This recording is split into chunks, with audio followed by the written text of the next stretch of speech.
Olá, então, ontem nós tínhamos feito uma análise dessa estrutura aqui, certo? É uma estrutura um pouco fora padrão, né? Porque ela tem essa viga com vão bem considerável, certo? E como a gente viu na última aula, que como aqui nós temos um vão curto, certo? Tínhamos vigota aqui. O que aconteceu é que, como a estrutura, essa viga aqui ia deformar demais, certo? Aqui, por eu ter um ponto rígido, aí tem uma vigota aqui, a viga descarregava na vigota, ou seja, a vigota suportava a viga. Por quê? Porque a vigota ela tinha uma inércia maior do que a da viga, certo? Uma inércia relativa ao vão, né? Então ela tinha uma flecha menor do que a da viga, certo? Bom, mas muitas dúvidas surgem, né, quando a gente vê uma estrutura assim. Primeira dúvida é como que a vigota, certo, vai suportar a viga, tá? Isso é uma dúvida, na verdade, porque é um erro de execução, tá? O que seria? Bom, que muitas pessoas pensam, bom, eu vou concretar a viga, vou deixar a viga fechadinha e em cima vou largar a vigota. Isso aí é um erro de execução enorme, tá? Por quê? Porque a viga e a laje devem ser concretadas unicamente, tá? Se for concretado separadamente, ainda assim a viga deve ter os estribos expostos, tá? Esses estribos devem ser dimensionados para essa ligação, certo?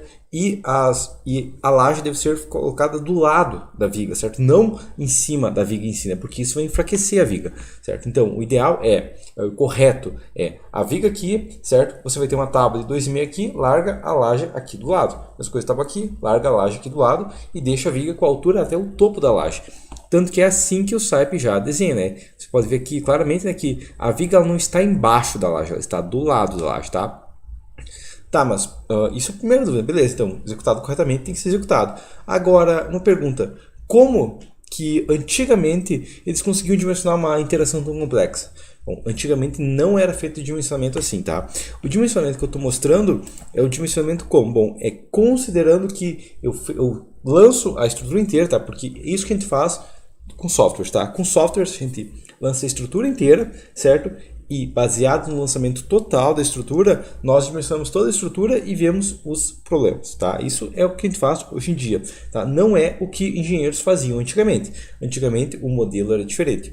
Qual que era o modelo que era seguido antigamente? Bom, primeira coisa era, sentava, né, pegava o papel e caneta, vamos dimensionar a laje. Então, iniciava lá, desenhando ali, calculando toda a laje. Primeira coisa que é calculado, inércia, tá? Então, eu tenho esse vão, eu tenho uma carga aproximada de tantos quilos por metro quadrado. Tá? Então eu tenho, sei lá, com o peso da laje mais sobrecarga, mais carga permanente, 600 quilos. Então vamos calcular aqui qual que vai ser a inércia que eu preciso nessa laje, ou seja, qual a altura eu vou precisar dessa laje para que ela não deforme excessivamente. Então, beleza, calculado. Certo? Pegou a carga na laje, agora vamos para a segunda etapa. Qual que é a segunda etapa? Agora nós vamos calcular a viga, certo? Então, calculou toda a laje, vamos calcular a viga. O que vai ser feito? Vamos descobrir qual que é a carga que tem para a viga, tá? Qual que é a carga que eu quero que vá para a viga, tá? Porque a gente estima, eu quero que vá toda a carga para a viga, né? Então, eu não vou lançar uma viga aqui de 15 por 40 e de qualquer jeito, não. Bom, vamos calcular aqui qual carga. Opa, tá vindo, sei lá, 2 toneladas por metro nessa viga, então vamos calcular qual que é a inércia que eu preciso para uma viga de 9 metros com 2 toneladas por metro. Opa, eu vou precisar de uma viga com 15 por 80. E daí era feito a viga de 15 por 80, tá? Não era feito, o arquiteto disse 15 por 40, eu vou meter 9 metros de vão com uma viga de 40. Não, calculei, precisa de 15 por 80 nessa geometria que eu estou imaginando. Então, ou eu faço 15 por 80 ou eu mudo a estrutura, tá? Não era deixar lá, vamos tentar com 15 por 40 mesmo. Se tivesse algum engenheiro que fizesse isso 30 anos atrás, teria um monte de estrutura caindo, tá? Porque não era, vamos chutar de qualquer jeito, que nem tem muitos engenheiros que fazem hoje em dia, tá? E como que a gente pode ver que realmente isso acontecia? Bom, vamos olhar aqui as envoltórias aqui, né? Mesma coisa que ainda eu tenho esse negativo grandão aqui, certo? De 1,81 aqui, certo? E as envoltórias da minha vigota aqui, então, eu vejo que tem um negativo aqui também, certo? Então, beleza, aqui tem um negativo relativamente considerável por ter uma viga de 40, tá? Mas se eu tivesse, sei lá, chutado o balde, vamos fazer uma viga bem alta mesmo aí? Bom, se eu tivesse uma viga de 1 metro de altura, tá? Então, agora, aquela envoltória de 1,04 reduziu para 0,67, né? Reduziu bastante, certo? A envoltória nessa viga aqui, ó, já reduziu também, mas tudo isso aqui eu ainda estou considerando engaste, tá? Antigamente no modelado era como? Apenas apoiado. Gerava até negativos, mas apenas apoios, né? E essa relação do pilar não existia, certo?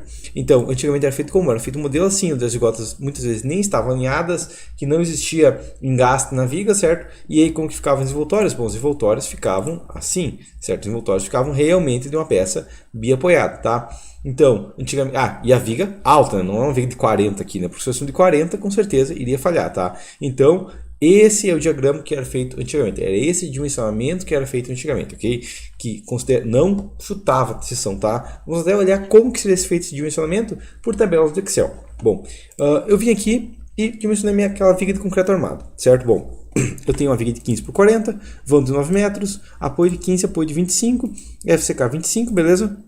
Largura de laje, 3,20 metros. Isso aqui eu fiz uma estimativa, tá? Como que eu fiz? Eu peguei um ponto maior, né? Até daria para considerar carga diferente em cada seção, mas isso é um dimensionamento que já complicaria demais. Então, quando tinha uma estrutura fora do padrão, geralmente era colocado ponto crítico, né, e dimensionado por ponto crítico total, porque já é um ponto crítico que pode ter esses problemas, tá? Então, era dimensionado já considerando esses pontos críticos, né, e já colocando uma segurança maior, pegando pelo ponto maior, tá? Então, uma viga aí 3,20 metros de laje, certo? Uma carga de laje aí baixa, tá? Nada absurdo.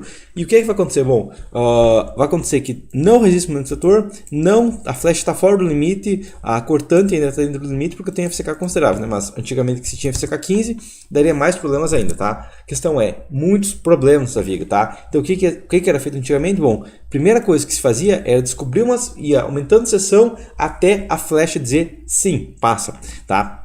Então, 40 eu sei que não resiste, talvez 50. 50, a taxa de aço já se tornou normal, né? Tá só em 13,5% de aço, então tá uma taxa de aço bem alta ainda, tá? Mas aqui a gente consegue ver que a taxa de aço não tá mais um absurdo, né? Com 40 de altura, ele nem percebia, era muito aço que não tinha como dimensionar essa viga, tá? Então com 50 de altura, beleza. 60 de altura. 60 de altura a flecha passou, né? Mas o que aconteceu? Que eu deixei minha viga muito rígida, então provavelmente eu vou ter que redistribuir esses esforços, tá? Então mesmo com 60 de altura, né? Comparado aos pilares que tem pouca seção, seria ideal redistribuir os esforços, tá? De maneira simplificada, era selecionado aqui uma redistribuição, né? Tá? Então 15 por 60 ainda não passa nessa flecha, tá? Teria que aumentar para 15 por 70 talvez. Bom, 15 por 70 já está passando, só que a gente está pensando num voo muito grande, a gente está pensando num voo de 9 metros, tá? Então a flecha está em 2.385, certo? É uma flecha alta, né? Mas para um voo desses começa a ser aceitável, tá? Mas se tem parede próxima e tudo mais, o ideal é deixar em L sobre 500, né? Então talvez 15 por 75 ou até 15 por 80, certo? Então a viga era feita, por exemplo, de 15 por 80. Para quê? Para resistir todo esse vão de 9 metros, certo? E aí a estrutura começa a funcionar. Aí essa viga de 15 por 80 tem uma taxa de aço de menos de 2%, certo?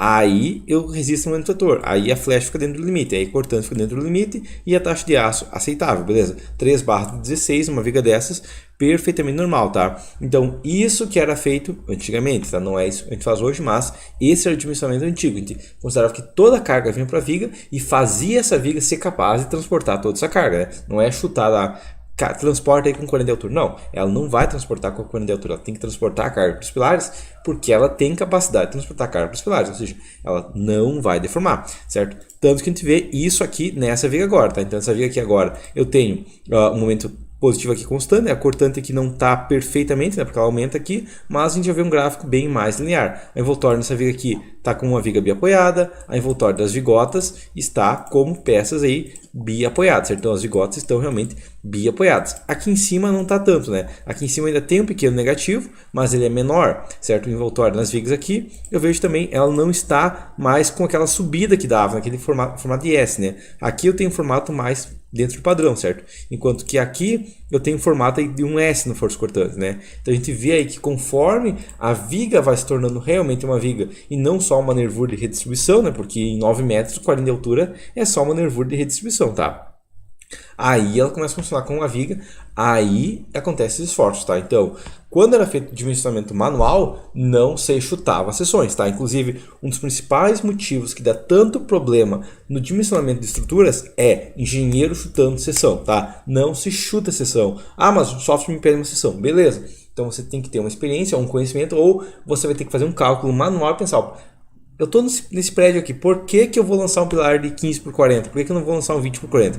Tem que ter um motivo, tá? Quando aparece engenheiro falando que o software superdimensiona, e a maioria das vezes ele nem sabe qual que é a seção que deveria ter naquela peça, né? Porque o que acontece é que a gente se acostuma, né? Se você está acostumado a fazer uma obra, tu sempre vamos de 4 metros, sempre um sobrado, uma casa, certo? Você vai se acostumar com viga de 15 por 40, 12 por 40, pilares de 15 por 25, pilares até, dependendo se for menos de 6 metros, até pilares de 12 por 25, tá? Então você se acostuma àquela seção, você se acostuma a olhar para um pilar, ali, opa, tem 4 barras de meia, beleza. Ou você se acostuma a olhar para uma viga e olhar ali, sei lá, 2 barras de meia no negativo, ou 3 barras de meia no negativo, perfeitamente normal. Quando um engenheiro pega o primeiro prédio, sabe, um prédio de 10 andares, ele nem sabe que seção aquele pilar tem que ter. Ele vai tentar lançar um pilar, sei lá, de 15 por 40, vai falhar na hora, certo? Vai tentar lançar um pilar de 20 por 40 e vai continuar falhando, por quê? Porque ele não tem nem noção dos esforços que ele está lidando, certo? Quando ele pega o primeiro pilar, viga de transição, e ele vê que o estribo de 5 milímetros não dá nem risada, né? Quando você pega uma viga de transição e coloca um estribo de 5 milímetros, a viga dá risada, tá? E daí ela arrebenta, certo? Então, para uma estrutura funcionar fora do padrão, você tem que analisar estruturas próximas, né? E quando você pega esses vãos de 9 metros e tenta lançar uma estrutura que faz sentido para um vão de 4, realmente vai dar problemas, tá? Realmente a estrutura não vai se comportar como deve, certo? Cada seção, cada vão, cada altura vai ter seções completamente diferentes, tá? E se você se limitar a pensar, opa, eu só sei pensar em sobrado de vão de 4 metros, realmente vai aparecer esses problemas, beleza? Então, quando você for lançar a seção, tem que pensar que tipo de seção faria sentido aí num vão de 9 metros. Opa, então é isso que eu vou iniciar um modelo. Se eu iniciar um modelo que não faz sentido, as respostas também não vão fazer sentido, beleza? Então seria isso, até a próxima.